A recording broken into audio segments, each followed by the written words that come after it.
Simba का दांत। एक दफा का जिक्र है, एक बहुत ही प्यारे और घने जंगल में बहुत से जानवर रहते थे। वहां एक प्यारा सा और नन्हा सा टाइगर पैदा हुआ जिसका नाम था सिम्बा। वो बहुत ही छोटा था तो उसकी मामा उसे दूध पिलाती थी और घर के पास ही घूमने फिरने की इजाजत देती थी। सिम्बा अच्छे से खाना खाता था, इसलिए वो जल्दी से बड़ा हो गया। इसने बहुत से दोस्त बनाए और उसका पहला दांत भी निकल आया। उसकी मामा बहुत खुश थी। उन्होंने इसे इस मौका पर एक बिल्कुल नया प्यारा सा टूथब्रश दिया। लेकिन वो ब्रश नहीं करना चाहता था, इसलिए वो घने जंगल में जा छुपा और अपने नन्हे दोस्तों के साथ खेलने लगा। इस फैमिली की एक राइनो फैमिली के साथ बहुत दोस्ती थी। एक दफा वो इनके घर आए तो उन्होंने सिम्बा को रंग बिरंगे टूथब्रशेस का एक पूरा सेट गिफ्ट किया।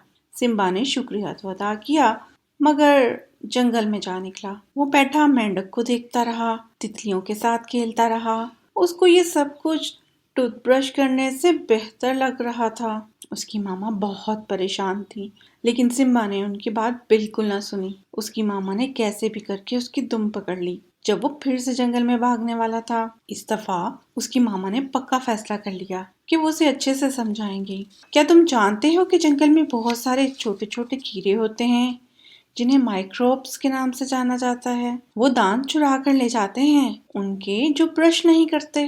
वैसे ये हैं कौन माइक्रोब्स? सिम्बा ने हैरानी से पूछा। ये बहुत छोटे छोटे नजर ना आने वाले कीड़े होते हैं जो तुम्हारे दांत पर छलांग लगाकर चढ़ जाते हैं और दांत ले जाते हैं। मैं तो टाइगर हूँ, मैं किसी से खौफज़दा नहीं होता। वो हंसा। वो फिर से जंगल की तरफ भाग निकला। उसकी मामा सवाई उदास और परेशान होने के कुछ नहीं कर सकी। कुछ दिन गुजर गए। सिम्बा खाता, पीता, सोता और जंगल भाग जाता अपने दोस्तों से खेलने के लिए, लेकिन अपने दांत ब्रश नहीं करता था। लेकिन एक दिन क्या हुआ कि सिम्बा रोता हुआ घर में दाखिल हुआ। वो कीड़े बहुत बुज़दिल हैं, उन्होंने मेरा दांत चुरा लिया और घास में कहीं छुपा दिया। मैं उनको देख भी नहीं पाया। वो यकीनन मेरी ऊंची धार और तेज पंजों से डर गए होंगे, सिम्बा ने कहा। उसकी मामा ने हैरान होते हुए पूछा, लेकिन उन्होंने ये सब किया कैसे? मैं और मेरे दोस्त मुकाबला कर रहे थे और एक मोटी लकड़ी को अपने दांतों से काटने की कोशिश कर रहे थे। मैं जीत गया, मगर इस दौरान मेरा दांत खो गया। वो बदतमीज कीड़े यकीनन इस लकड़ी पर छुपे होंगे। उसने पूरी कहानी बताई तो उसकी मामा ने कहा, लाओ मुझे दिखाओ जरा। हाँ बिल्कुल, ये माइक्रोब्स ही हैं, तुम्हारा दांत ले गए हैं, मामा ने कुछ सोचने वाले अंदाज में कहा। मैं अब क्या करूँगा? मैं अपना दांत कहाँ से ढूंढूं? क्या होगा अगर माइक्रोब्स फिर से मेरे सारे दांत ले गए? मैं खाऊं पीऊंगा कैसे? उसकी मामा ने उसे गले लगाया। इतने परेशान मत हो बेटा, ये तुम्हारे दूध के दांत हैं और इसकी जगह नए और पक्के दांत आ जाएंगे, मगर आखिरी मर्तबा। इसलिए माइक्रोब से बचने की ये आखिरी कोशिश होगी।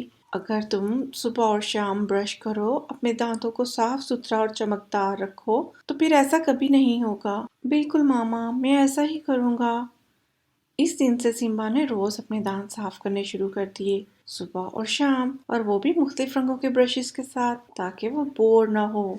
तो बच्चों, इस कहानी से हमें क्या सबक मिलता है कि हमें अपने दांत रोजाना ब्रश करने चाहिए, सुबह और शाम, ताकि हमारे दांतों को कीड़ा ना लगे और वो कीड़ा हमें तकलीफ देगा, जिसकी वजह से हमारा दांत भी गिर जाएगा। तो बच्चों, अपनी सेहत का ख्याल रखिए और ऐसी मज़ेदार मज़ीद कहानियाँ देखने के लिए हमारी प्लेलिस्ट ऑन कीजिए, जिसका लिंक आपको डिस्क्रिप्शन और कमेंट्स दोनों में मिल जाएगा।